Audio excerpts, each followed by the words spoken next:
Exercise foresight, poor eyesight, couldn't fist fight, had to overcompensate. Learn to be clairvoyant, see around corners, read signals and warnings, interpret omens, respond accordingly to the broadcast from later. Erica White, Udit Vera, Valdez Sillins, myself, Robert Bolton, and we're joined by Madebo Fatunde, a writer and a foresighter with Autodesk. We're sharing weak signals of change. That's the stuff we notice that we suspect might influence things in the futures as they unfold. Udit, what's your weakest signal? My weakest signal is about these extremely popular WhatsApp mods in Africa, in places like Nigeria, Kenya, and South Africa. I came across them through this post by Cory Doctorow. The most popular one of them is called GB WhatsApp, which has three times the user base as Twitter, and has more sessions than Facebook Messenger, Instagram, and Twitter combined, and Snapchat combined. They're not on the Play Store at all, so you can't download them through like the main Google Android App Store. Mm-hmm. You have to sideload them. You have to get them from your friends or whatever who have like the APKs. And the reason why people get them is because they have all these like additional features that you would never find on regular WhatsApp. So I like downloaded the list of features for one of them. This one's called GB WhatsApp. It has an auto reply feature. It has like extremely fine-grained privacy settings, ability to hide last seen. It also has more fine-grained control on blue ticks. You can hide them, like selectively hide them from certain people. I think it's interesting for a few different points. One is that I think it requires like a super high level of digital literacy and a super high level of digital trust to be like getting these apps from not necessarily a reputational institution, but through your friends, which is cool because it's like creating this like interesting like people social like web of sort of trust that they're using to like diffuse these apps. And the other reason, and this is the reason why Cory Doctorow was writing about it, is because he's been writing about this term he's called adversarial interoperability, which is essentially this idea that for like a robust market economy to function, you need interoperability because you want like things created by one vendor to work with another vendor. But he also has to that added this notion of adversarial interoperability, which is the ability to make something new out of an existing product or service without asking for permission. So obviously this GB WhatsApp and like all these other WhatsApp modded variants they don't have permission from Facebook to create these apps. These people just gone out and made them on their own. But Cory Doctorow writes, through adversarial interoperabilities, developers who serve distinct populations with distinct needs can simply make the tools that serve them best without having to grovel from permission from a giant corporation half a world away. They can put the needs of the users and not the distant corporation's shareholders first. So yeah, that's my signal. What was the statistic you said in terms of their user base or whatever? So there are a number of them. This is the most popular one, GD WhatsApp, which has the same user base as Twitter with 3 times the number of sessions, app sessions. Uh-huh. And it has more sessions than Facebook Messenger, Instagram, Twitter, and Snapchat combined for these markets. That's interesting because the signal, it's almost more interesting when it's more localized and specific versions, whatever, like local community oriented versions of these apps.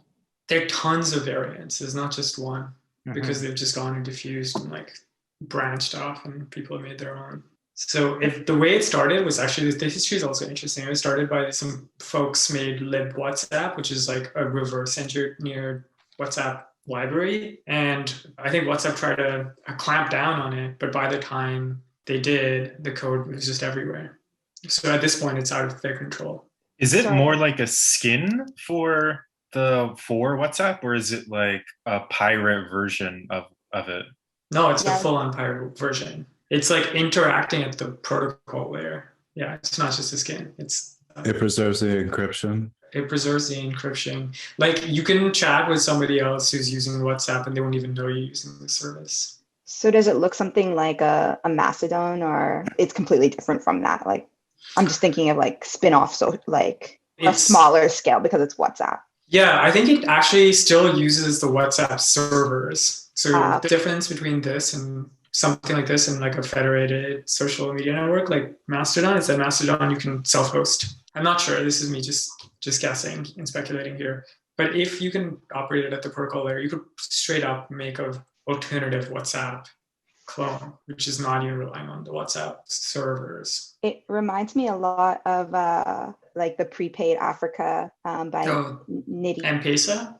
Oh, it's like mobile money, like people. Yeah. What was really definitive there was that market, I think in South Africa, but I might have that wrong. Just how it helped like spawn, like I guess like these like more informal types of money economies. I think that's how it works actually. Some of these features I look at and I'm just like, I wonder like what is like the driving factor behind some of these features. It's so interesting. Like there's one which is like, it allows you to stay online for 24 hours on this app. And I'm like, I wonder like, why would somebody want to be online for 24 hours? Which is, on WhatsApp, you can be online without being online, right? It's because it's all push. You don't have to be online to receive a message, to appear online. And I just wonder if it has something to do with the fact that so much of like e-commerce has shifted to WhatsApp in places like Africa and in like lots of parts of Asia, South Asia in particular. All of that is happening. All of the e-commerce happens through like Messenger and like WhatsApp and stuff now. So I wonder if it's like showing like your storefront essentially. Storefront. Some of these features are just like I just want to know like why they've picked these ones over anything else. This seems so particular. They have like a feature that allows you to distinguish normal messages from broadcast messages. I wonder if it's like a spam filtering mechanism because people must be receiving a lot of like broadcast messages from like store owners and stuff. And I wonder if like this like on our WhatsApp, there's no way for me to know if this was a broadcast message or if this was just a message sent by a friend or whatever. This is such incredible user research for Facebook. I know. I know, exactly.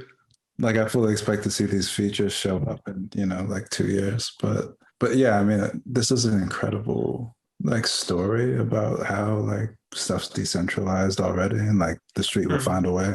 Does it come because people wanted features or does it come because there was something blocking like the use of it like in other forums or whatnot? Because like I remember stories of like Facebook like granting internet in parts of the world and then people being just like, we can only use Facebook's website. So then they started like hosting files on Facebook sites and they basically recreated the web inside of Facebook, which was so fun. Yeah. So they would host like PDFs and videos. And you basically created a mirror version within this gated community. I would guess that it was because of people wanting different features. And I think there is a healthier sideloading culture, a more robust sideloading culture in other parts of the world that are not North America and Europe. Like in India, people sideload all the time. So like getting an APK from your friends and sideloading is not that uncommon. Partially that's because of like the economic necessity, because so many apps are paid. So people will just pirate the apps. And because of that, I think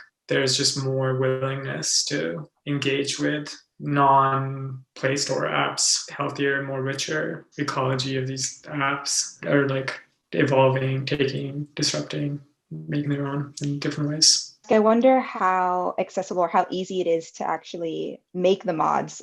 Do you have to know a lot to be able to make these mods, or is it pretty accessible to? It's not that easy. So much digital literacy that's gone behind all of this. It's just like really impressive. Yeah, I would love to see this interview of just like, where's your application? Just throw down the device on the table. It's just like, I built that. It makes me think of just, how Twitter has now announced, like its headquarters in Ghana for, just different paths to visibility for this talent base. Like I remember being the kid in high school who was like, I burn CDs, right? And like, what kind of cultural cachet does that pull for them? And what sorts of informal economies are built around these sort of side loadings and these really high effort, highly sophisticated workarounds. Yeah, the cultural currency or cultural cachet aspect is really interesting. Like, can there be a comparison made to like hot rod culture, like car culture, or custom sneakers, or whatever else? I think with something like sneakers, it's like there's been aggressive like industry sort of movements to be like, no, authentic is important and this kind of thing, rather than having something that's like customized. So like, would there be, these kinds of things? Would anyone even think of it this way, or is it more purely functional? Like, could it be a flex to have certain features that others don't, and like to show that off? I like that. I'm also like, is this kind of like the actual Silk Road, this like web of mods across Africa or Asia? Because you always get like the Silk Road as like a product, or like everyone kind of like touting the new Silk Road. But like, is this actually the Silk Road maybe, where there are like these like random little trades going on behind the scenes, or like yeah, there's like really informal friends of friends network through your friend sharing and whatever, a winner emerges. Like, the app that wins is this GB WhatsApp. That's like the most popular one. But there are also like a whole bunch of small ones, variants that are also moving across the continent.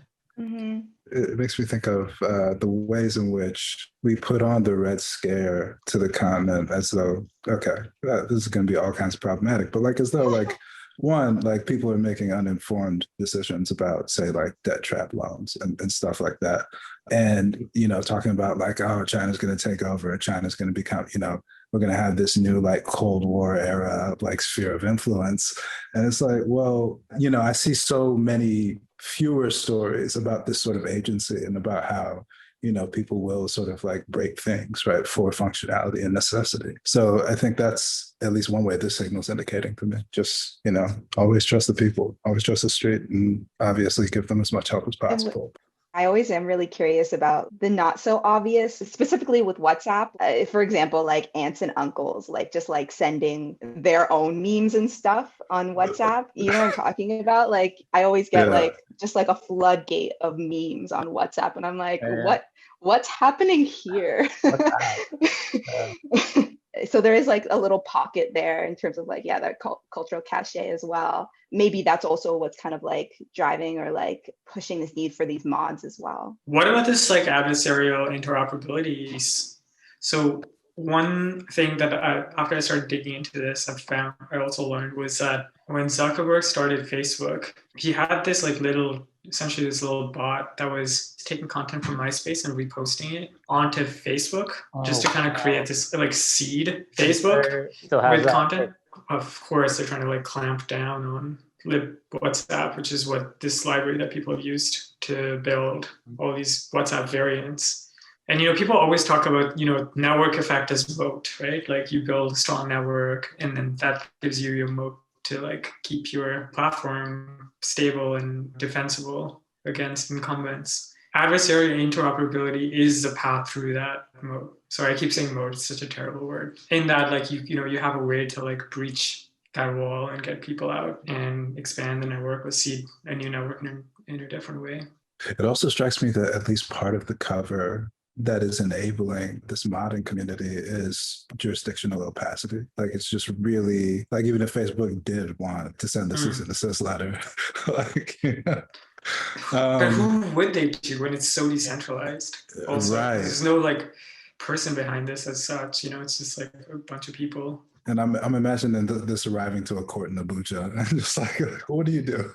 You're just gonna be. So yeah, I think that's the sort of piggybacking, or at least as I understand this adversarial interoperability. It's also like symbiotic with the relative unsophistication of the network. There are so many barriers that it forces people into this sort of ingenuity. For sure. I like that you use the word symbiotic, because I've been thinking about this as like parasitic tactics almost, because like you have a network that already exists and you've created this like parasite which can sit on top of it and like draw resources from it, but be a completely separate organism, right? Mm-hmm.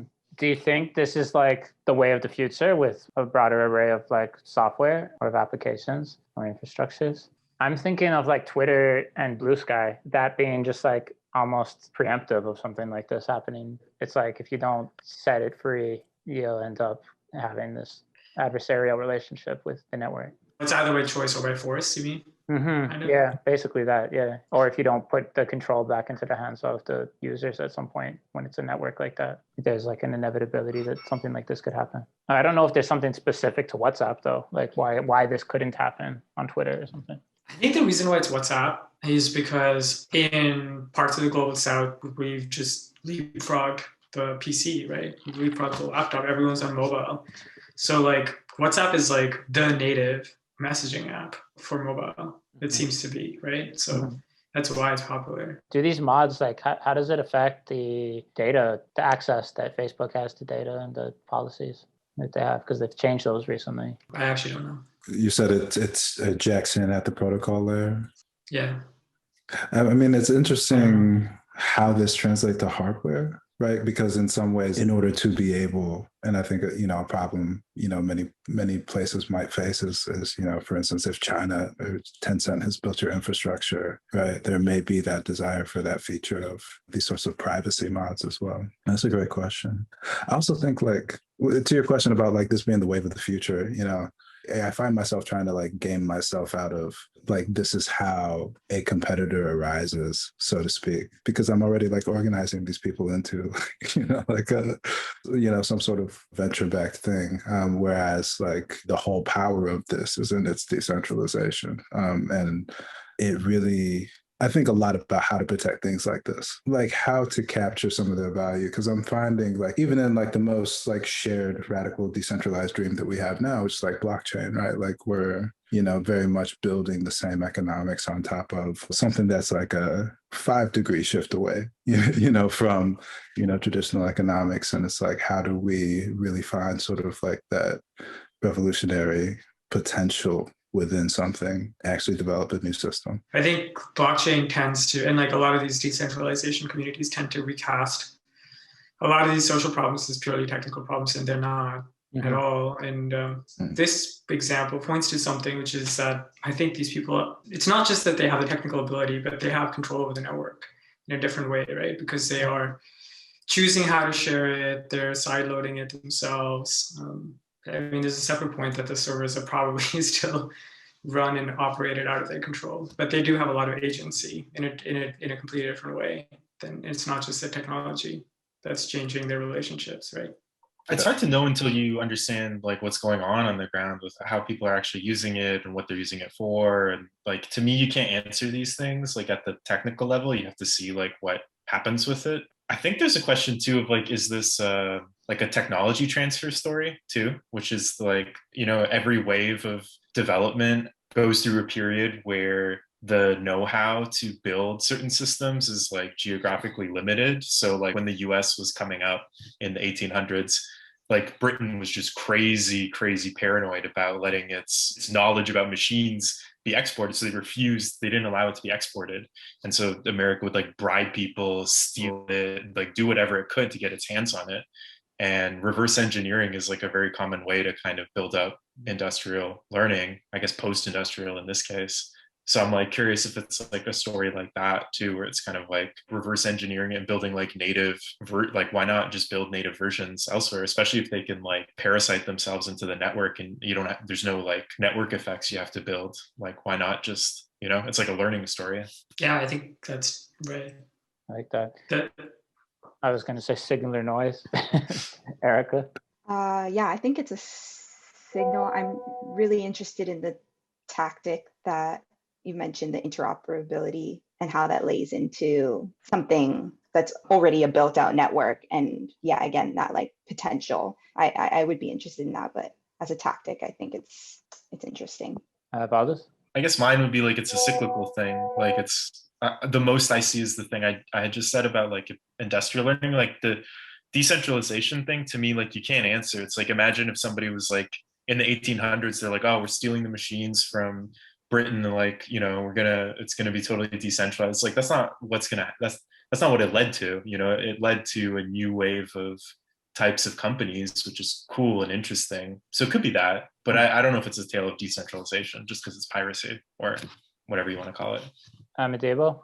I'll echo Valdez and say it's a cycle. And I think because of that, a signal, right, of like more to come and just like a thing to watch. But yeah, a really exciting one. I agree. I mean, it's kind of like a strong, weak signal. That's what I kind of love about it. It's like, oh, this is something wasn't on my radar, hadn't heard about, but is like in full effect. So that's definitely something that's cool to watch. And well, the decentralization part of it is up in the air. And I feel like we're also like kind of projecting onto the story a lot of like other tech stories that are out there that we're pulling from. But I say it's a signal. Erica, what's your weakest signal? So I came across this a little while ago, but it's resurfaced a little bit today. There's just like a community of folks that are like engaging in a little bit of like spiritual manifesting, I guess, but it's mostly the idea of like embedding yourself in like different, what they described it as is like a transliminal experience where people on TikTok are like creating their TikToks, but they're scripted, they have different methods. And it's basically where you're like moving from one consciousness of reality to another reality. Basically, they say like you can train yourself to shift into an entirely different reality, such as Hogwarts. It seems TikTok is home to the largest online shifting community. So yeah, they're using like methods they're describing as like the Alice in Wonderland method, or like a little bit of like this like game genie method where it's like they have cheat codes. So they're like really leading into like simulation or like the Matrix. So yeah, there's like a little bit of like role play, fanfic going on. That's a signal. That's so funny that you bring up Game Genie here, because I almost brought up Game Genie with Udit's signal. But Wikipedia, great business story for those that are not familiar. Great piracy business story and mod business story. Can we define shifting a little more? Or what does that practice look like?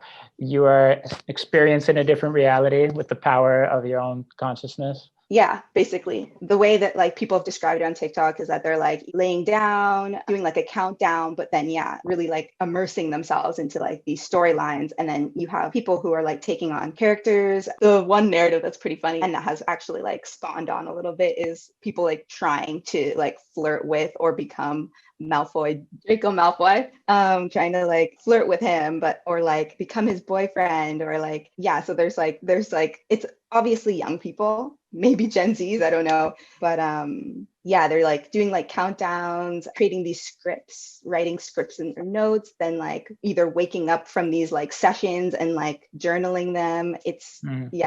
There's also the aesthetic of TikTok, which has like little like add their little notes to their TikToks or whatever. Right. So Erica, I saw something today that was like, it was a list of numbers that was being shared on TikTok. I forget how they said it. Like you either say these numbers or you write them down or you scribble them with your fingers, and then they're like incantations. They're supposed to do things like if you need a rebirth or an awakening, it's like 618-531-923.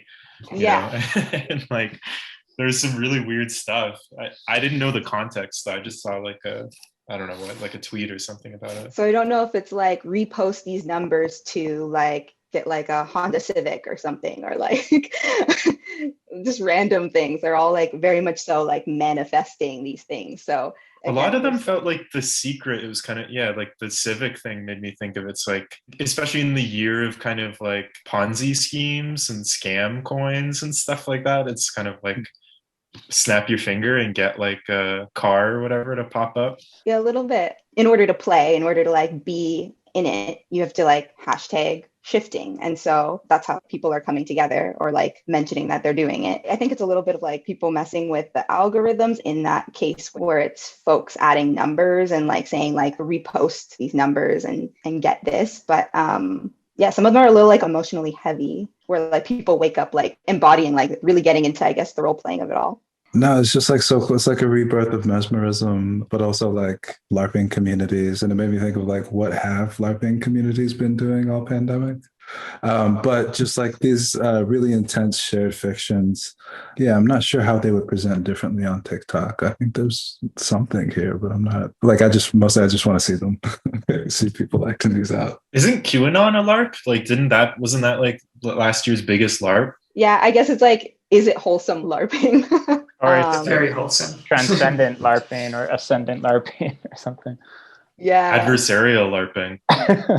With this layer of not quite mysticism, but like, this parallel world, like, almost this like portal fantasy like layered over it, for which, like, you know, like Harry Potter is like a real is like native in that water, but to be able to take that and bring it onto this digital sphere where you do have like access to like all of these digital worlds, but to want to do it in as close to meat space as you can, where you could go like off the other end, which I think like my signal probably does. But yeah, it's a weird combination of those. Cosmic fan fiction. The whole idea of like media and magic is an interesting thing. And the idea that people are growing up with TikTok and thinking, well, I don't know what this is. It seems like magic. It must be that somehow that would have that pairing that with like what sounds, I don't know, psychonautic fantasy camp or LARPing would be this new form of mysticism is really an interesting idea to play with. I think it's so interesting that's happening on TikTok, especially because TikTok is like essentially a meme, but it's a meme that you're performing, right? It's like a challenge or a dance or like an action or whatever, and everyone kind of does the same thing. And, you know, in other places we call that sort of thing, like, it's kind of like a ritual, right? Like it's so like ripe for TikTok, some like ritualizing, you know, the things that are already popular and then it being shared on TikTok and getting popular. Yeah, that's why I think it's very like TikTok aware. It's very aware of like a bit of like the back end where like you may be like trying to mess with the algorithm, but it's also like, yeah, it's a very performative app, and that's just like outright performing, but like being very overt about it. It's funny that it's like this very interior thing though, and that becoming like expressive, right? It is an odd thing to perform, it seems like. A part of me is like, are the kids okay? But then also, is theater TikTok just super strong? It's a mix of both, I think. Is there a critique of virtual reality in this? Like, that sort of like virtual reality can't live up to what one's own ability to shift on TikTok. Reality is virtual. Well, and I think there's more of a critique of like reality is virtual. The simulation meme is like totally embedded. Or that like they are like taking on like narratives that like exist, like with the stories is like what stories end up like, I guess, coming of that. I don't know if that's a critique as much. Also, is this like a world, when you say the kids all right, where the idea of one's imagination is like so far gone that we call fantasizing reality shifting now? Kind of, yeah. I think because some of the videos are so emotionally heavy, like where you do see someone display or emote so highly of like crying or like being like visibly upset and openly, and that's where people are like, is this trying to like find support and community, and like rather than just like needing therapy, like should they just be in therapy type situation? I don't know. That's what I've seen online. So I guess TikTok can be therapy. And that sounds like those like expressions of like vulnerability. I don't know. I wondered when you were describing that if it's like a way of strengthening one's empathy or something too through this reality shifting, which I guess role playing and LARPing would have that effect regardless.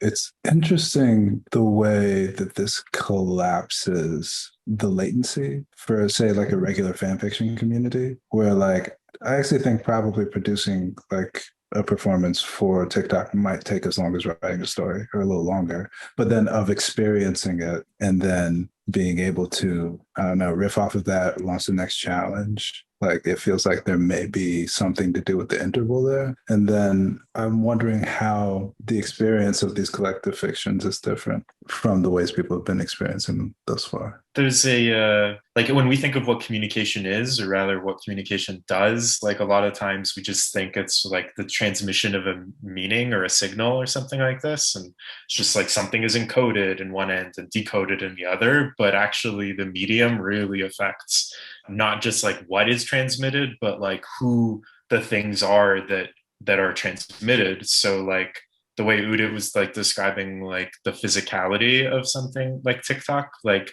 communication like orients real world bodies, right? Like it affects them and it shapes them. When you read a word, like when you read the word run, for instance, your body, literally the mirror neurons for running start going off in your body. Like they're actually, it's immediate. There's nothing, you know, it's not just the meaning of run, it's actually triggering something in you. And so like this kind of like collective fiction where we're synchronously engaged in these kind of like meme interactions is like very bizarre in terms of like what it does for priming bodies to do things, and television did this too, like, broadcasting aerobics. It's like a way to like repair bodies like at society scale in synchrony. That's essentially what it's doing. TikTok's doing something like that, but we don't know exactly what it'll lead to, but it's probably not going to be aerobics videos. You also seen all this like weird Aramaic text that people have been sharing as like part of like cosmic the rituals on, I think on TikTok as well. Like, when you said like, oh, text this number or whatever, and like you type in this number and something will happen, this thing will manifest. They often use like other like scripts, Aramaic being the one that I see the most. Yeah, that's what they're described as, like codes, like a rosebud or like a game code. Yeah, I'm thinking about the ways in which, like, oftentimes to type in your God mode code, you need to like open up the console in the game, and just like, the ways in which, like, this sort of like aggro stem, like everybody must learn to code. It's like, getting diffused in these weirder ways. And for this generation that's coming up like this, and for this generation that also, potentially in their lifetime or their children's lifetime will see almost like abstracted coding interfaces that won't be manual, right? That may be like voice generated, or gesture, or what have you. The ways in which this coding and like these ritual spaces like are colliding. I like that take. XYZZY is magic. Just like 3 Bloody Marys or whatever. Yeah. All these different codes. They're like Beetlejuice, right? Beetlejuice, yeah, exactly. A little bit, yeah. And then the ways in which like these like, these like social and like cultural myths, right, are getting like cannibalized in these methods is really interesting. All right, signal and noise. I think it's a signal of like understanding TikTok as like this mass ritual medium, and what does that lead to? I think that's a really interesting question. I want to see where that goes.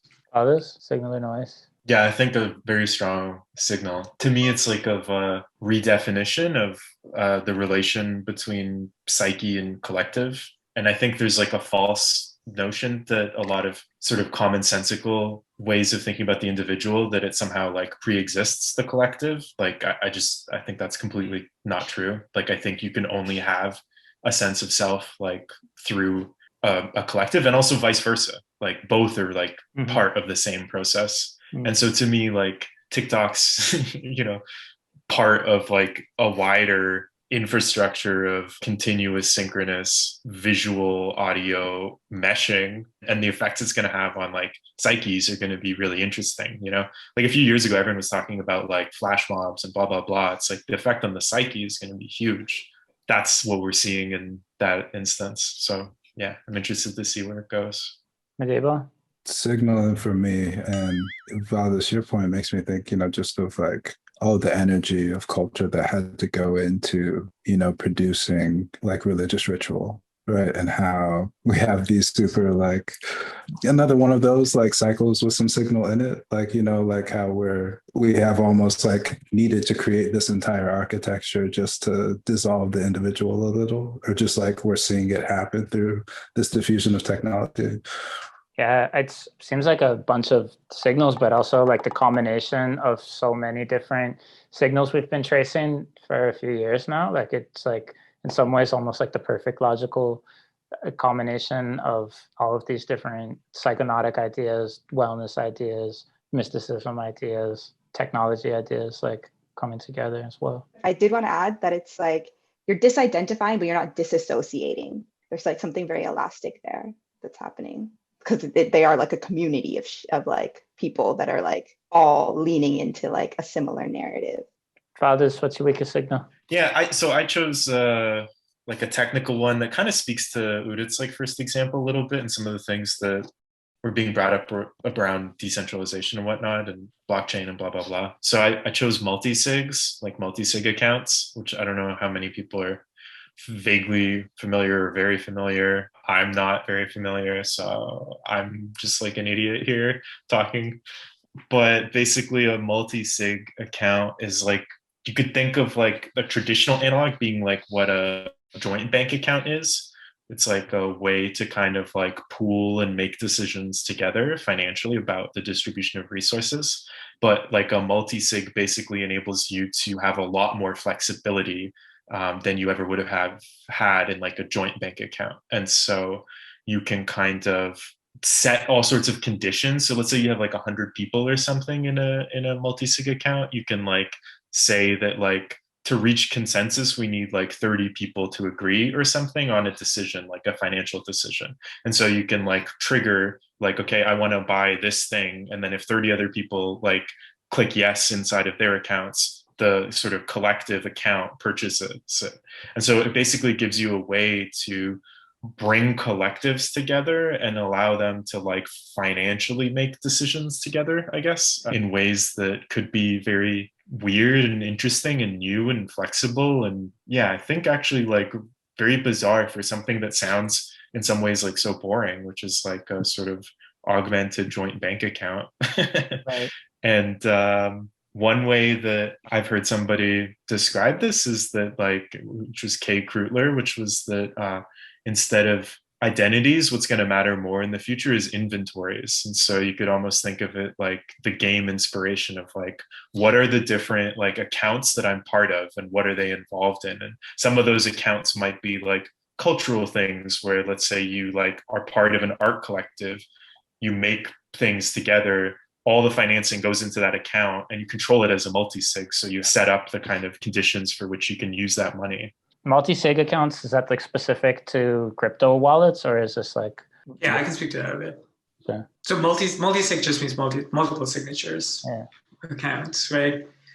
And multi-sig in the way that Valdis is talking about is like a very particular way of using the cryptographic abilities of multiple signatures, right? So at its core, at its base level, what it is just the ability for a joint account of any type. So even like joint encryption, you can say this message. It has been signed by multiple users if it's multi-sig. But the way that Valdis is talking about it is like you need a certain number of people to sign off on a transaction for it to be valid. You can also like assign different weights to different people. So you can say things like, oh, if 2 out of 5 people sign, then, we can unlock the wallet or whatever. And this is all enabled cryptographically. Plug it into different APIs too. That's like another thing. I don't know if that necessarily has to relate to multi-sig, but there's a level of like programmability that we have with cryptography, right? Like a level that the bank would have been fed up with if we tried to go to the bank and like set that. Oh yeah.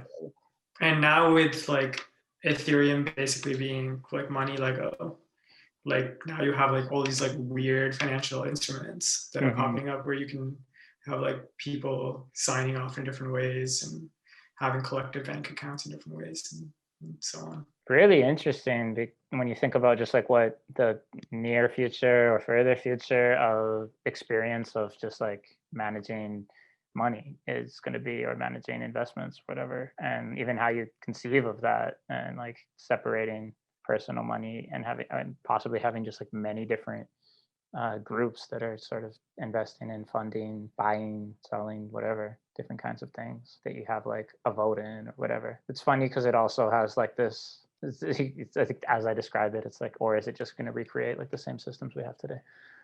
I think it's going to be both. I think there's going to be some systems that are going to be completely replicated. I think people are going to try to like break shit, make new shit, and realize, oh, actually, the original shit worked better, and we'll just make the same shit again. One thing that I've been thinking about where this is useful is like the ability to collectivize and share things that you didn't think you could before easily. It was just like not possible to, because it would be too hard to try to figure out the rules and do them and like manually account for the different possibilities of exchange and stuff. So yeah, an example of that is like a bunch of people I know are sharing like a bike pass together for the city, and it's all like algorithmically managed. And it just allows you to share something that, you all just kind of use. Everybody has a bike, so we all just use it once a few months. But because we have this collective bank account and it's been algorithmically managed, there's like a level of programmability to like how we're sharing this account, and nobody has to kind of like go in and manage all the details. And we can do things like make sure that semaphore mechanisms, in the sense that like two people aren't using the bike at the same time, different people who can check it in and check it out as a sort of parasitic layer that sits on top of the existing infrastructure. Again, going back to parasites, network parasites is my theme. Network parasites, as it confesses to its bike pass fraud on Broadcast Room Later. To this sort of recurrent thing of parasitism and collectivity, like I'm thinking of like these like fashion subscriptions where they're like, we can all kind of share this like stupid expensive gown, and like, you just described like almost a library system, but like for different sorts of articles. Pretty interesting. But I think most of them operate at a more like organizational level, where there's like some purpose that you're trying to like accomplish, like there's something you're trying to do with these resources together. And yeah, I think that's like a big part of the perceived like benefit is that you could kind of automate away a lot of those like, I guess, smaller choices and whatnot. I'm curious what everyone thinks, like to what extent this type of experimentation is part of like pandemic stay-at-home moment, moving away from convenience in favor of like experimenting with different systems that might be better in the long run. I think there's a lot to that, actually. One is like obviously the time aspect to it, but I think more than that, it's just like there's just been a lot of writing recently about like how much capital people have for speculation right now. What people have called the everything bubble, right? This massive speculative bubble where there's a lot of like just capital sloshing around. People have been saving more money right now than they have saved in a long, long time. Just, also really problematic because it's very disproportionate who's saving. There's a lot of inequities there. Still, people have a lot of money, and where do they put the money? One place that they're putting it is in crypto, which has seen a lot of experimentation. But that experimentation is good.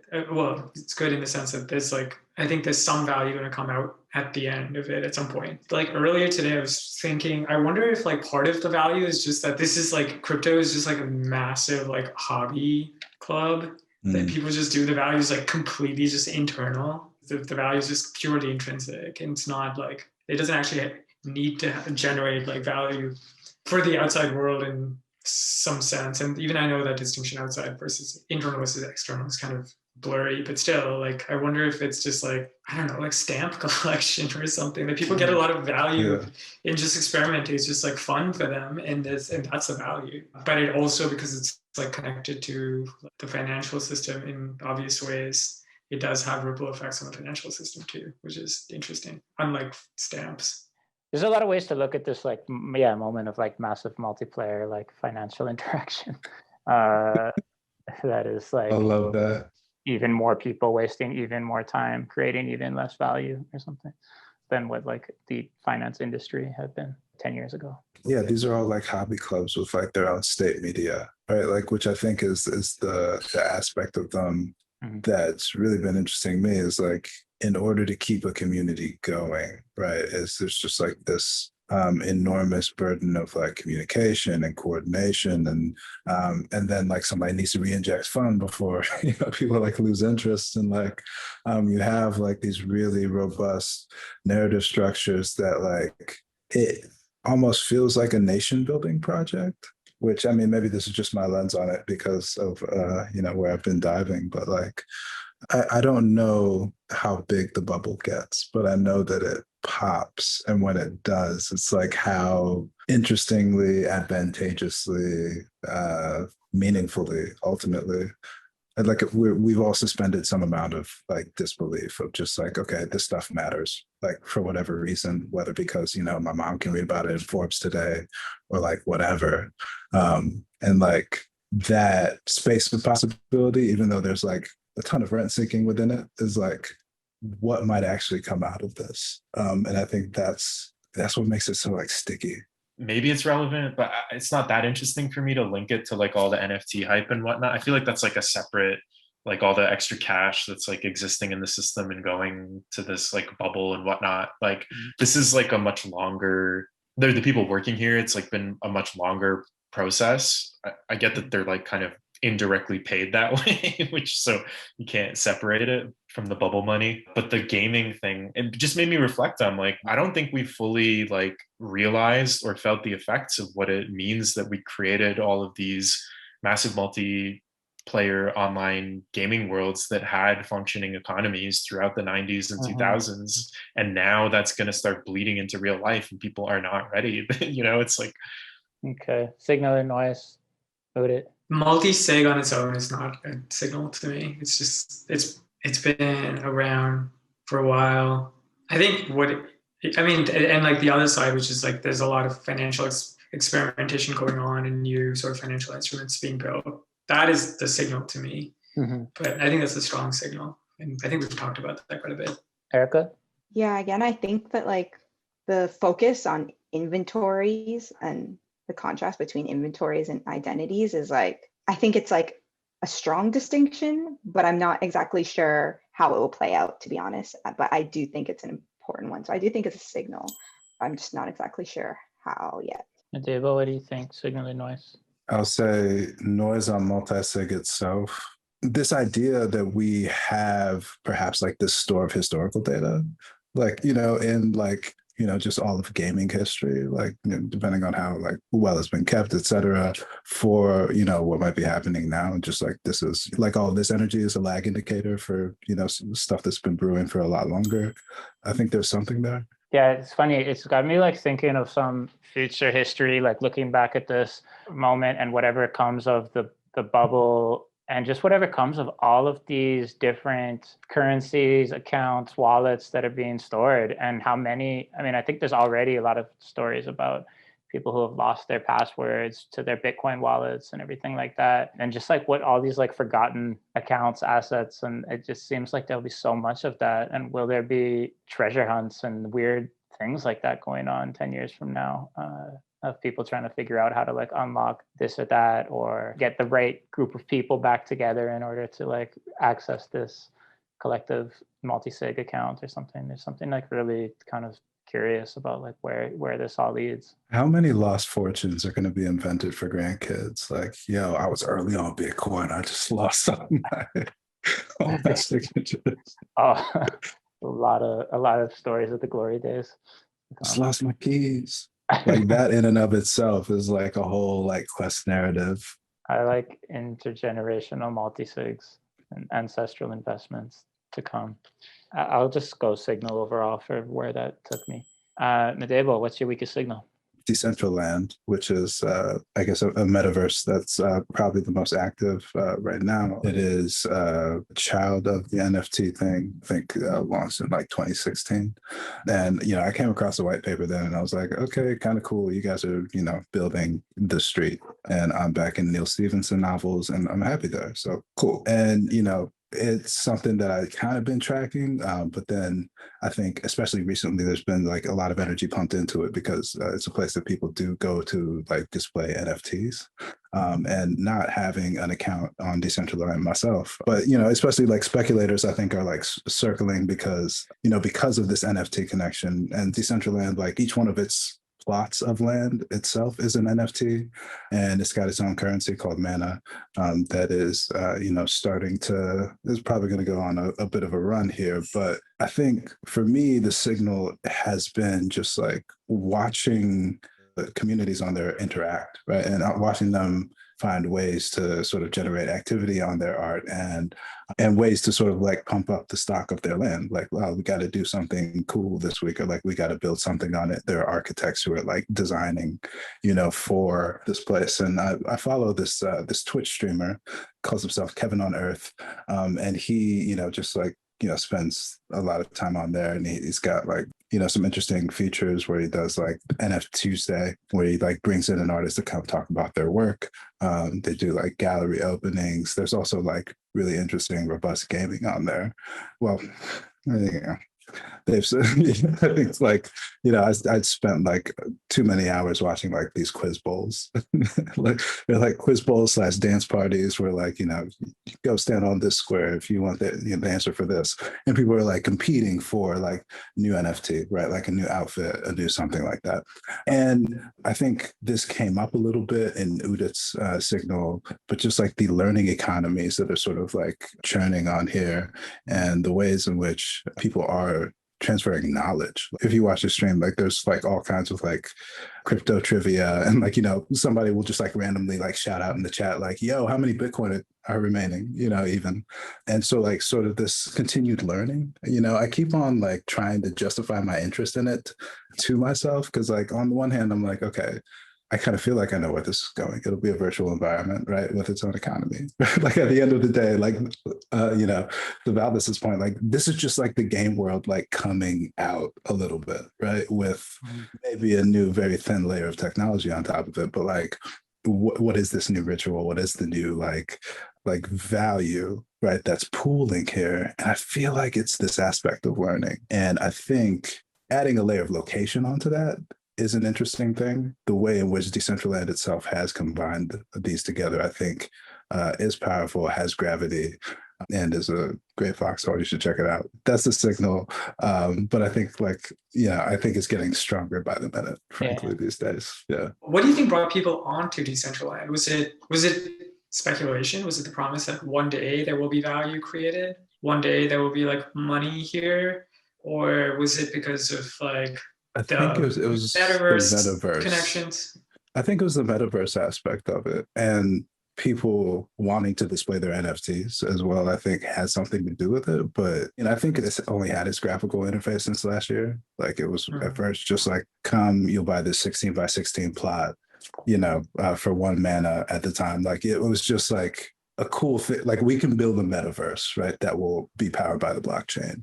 Yeah, I don't think the speculators were coming until now, frankly. Do you remember there was this website like back in the day? This was like Web 1.0 where you could buy like a few pixels on this website. It's just like parts of a website, and it like blew up. Like this is early 90s, I think. It's also weird in that like why would you like come into the virtual world and create real estate? It's just like what? It is this weird insistence on like, very like meat space stuff. And that is somehow energized just by the fact that it's happening virtually. Are there like social conflicts and stuff inside of Decentraland? Like, are people like annoyed at speculators? Like, are there community enforced norms around, how like a lot of neighborhoods, particularly in the suburbs, don't allow you to like put your laundry outside because it's like, oh, we don't want to see the underwear. Like it's, do people like have conflicts like that? Because I think that happens a lot in like Second Life. Like I'm curious about how it's like actually inhabited and lived, and less like the vision of the founders and more like what are people actually doing in it, Yeah, there's been like, just people partying, right? Like been concerts. There's also been like Atari had like a big launch party for their casino like recently. So it seems to be pretty friendly at the moment. And then also like people are like, great, come absolutely buy more mana because, I was earlier than you, right? This is great. So there's some aspect of that. I'm sure that there like will be some more intense beefs. I haven't seen them right now. I think something interesting that I have seen is just the ways in which people are governing their land. So like I've seen like people selling an NFT or like gifting an NFT that like gives somebody privileges on a particular plot, right? So you might be able to, participate in a different sort of game or like, be able to change, right? Like change a skin or something like that, and that comes with privileges on the land, right? And so that I think is actually a pretty interesting thing. And, they call them wearables, right? But just like this idea of like, essentially having a key fob, right? But like having it look like anything and having it do potentially anything you can do within the virtual environment. I think that's pretty interesting. So for instance, like thinking in game mechanics, it's like, okay, here's like the crown of God mode, right? Like you can just like run around doing whatever. or just like, right, be playing by different rules based off of pre-existing relationships or just like a piece of jewelry. But, and you'll see the graphics, like they're not like crazy right now. But I think ultimately their plan is to go full virtual world. Like you'll experience it through a VR headset. I'm wondering how similar or different it is from Minecraft. And is the knowledge exchange then happening through these NFTs, or are they happening in a different format? And I think there's a lot of spillover. So for instance, like, you know, I'm learning a lot about it just from Twitch. Like I'm not even really on Decentraland like that. You know, I don't hold much mana.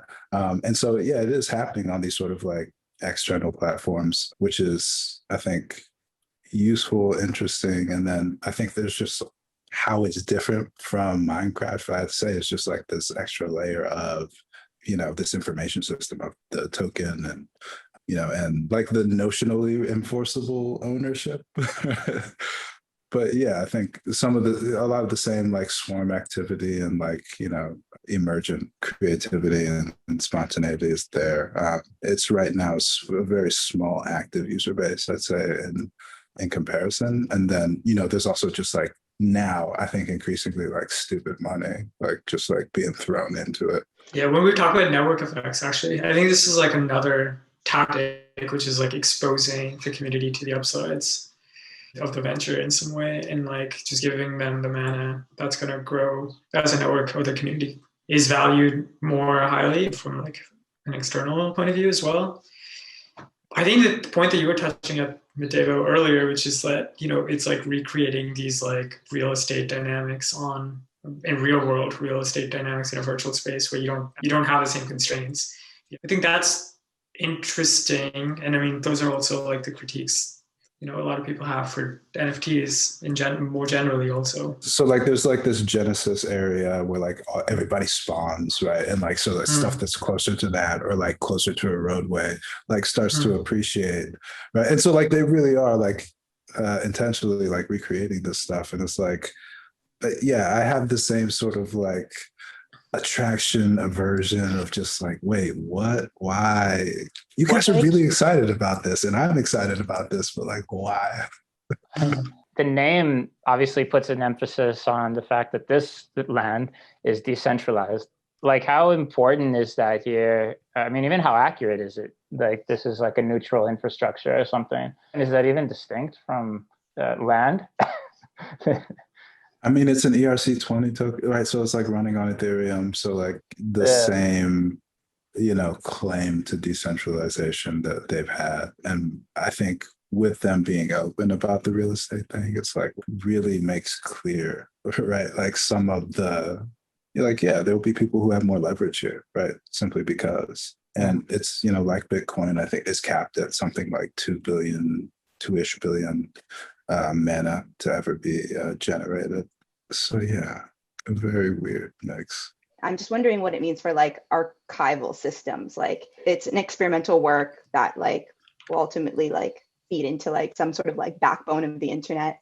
So I'm just wondering what those actual peer-to-peer exchanges are, but like what kind of archival system ends up transpiring is something on my mind. That's a really great question. That's an important question. People have been asking that same question. And in fact, a lot of the NFTs right now are being handled by these like third parties that like generate like this like JSON with like the data of like what is like the actual art, what is like the hash associated with art.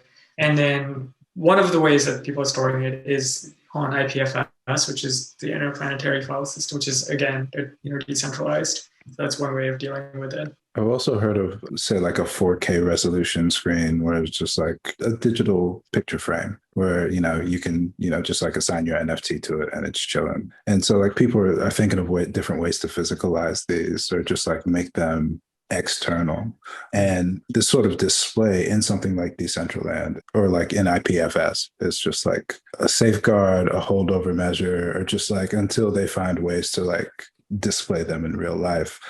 It'll be interesting to see like how or if that changes at all, you know, how people interact on Decentraland, but that is another aspect to it. And then I think with augmented reality, especially. It'll be interesting to see how these consubstantiate with like the rest of our world. Seems to me the idea of like having a certificate of ownership of something that is infinitely replicable, that'll be important to a degree, but to the same degree that like a print can hold value in the art world, like which is also more or less infinitely replicable, right? The idea that this technology becomes more a certificate of ownership of something physical. I mean, I don't even know if we need to prioritize one or the other, but it will do both, I think, right? It's like where it is already both. And like the sort of like art world thing is like overemphasized today in the media and everything, that NFTs are all about, like digital artworks.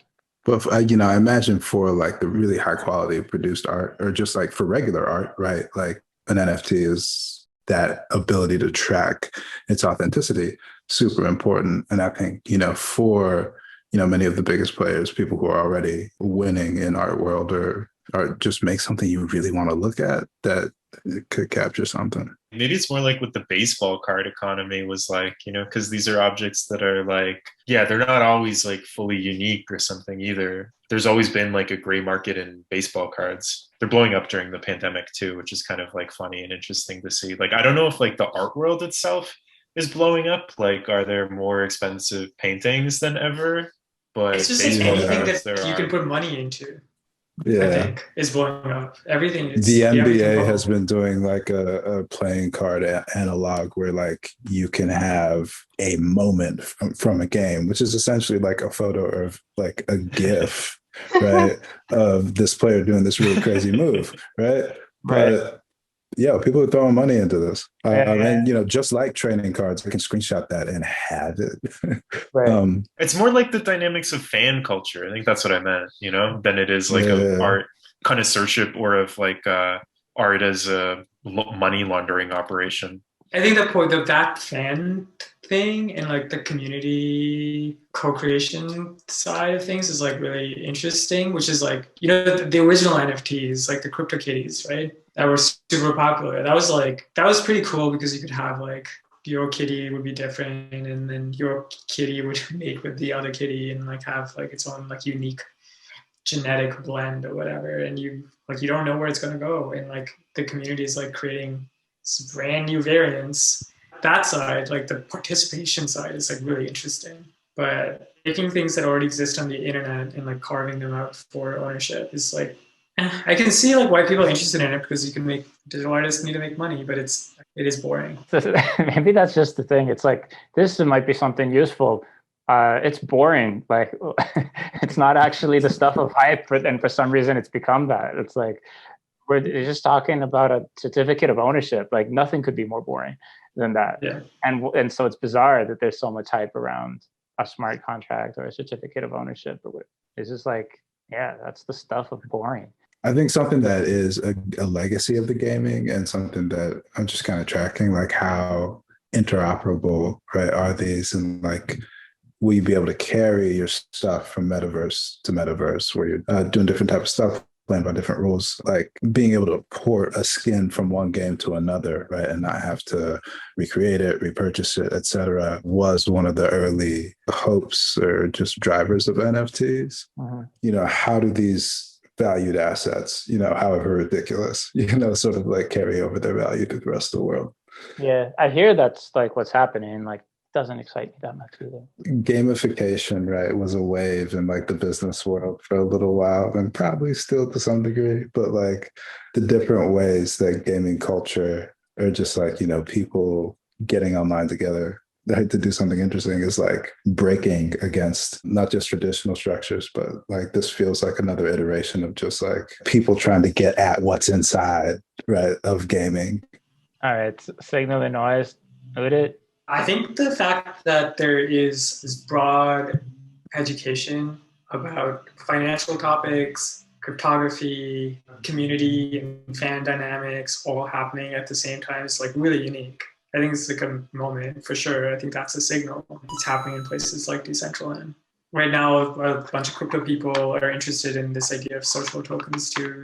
Like, how do you like give back benefit to your community? How do you expose them to the upsides of creating a community too? So I think that's the signal. But that doesn't take away from my critiques of blockchain and Yeah, creating false scarcity when there doesn't need to be any. Erica? As like a experimental work and archival system that like maybe in some way defines a strong impact on the internet right now, I'd say it's a signal.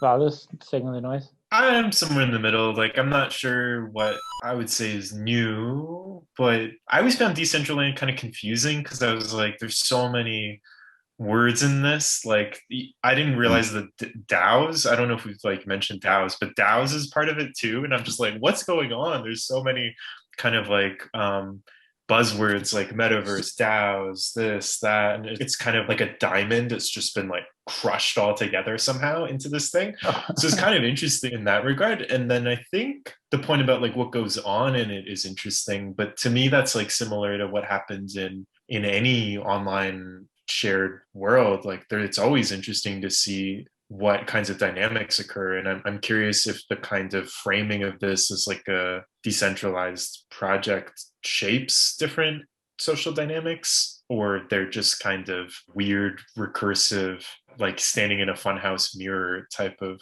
world based on like, yeah, real estate and speculation and all this stuff that kind of like goes around with it. So I'm curious to see like what goes on in it. So that's how I put it.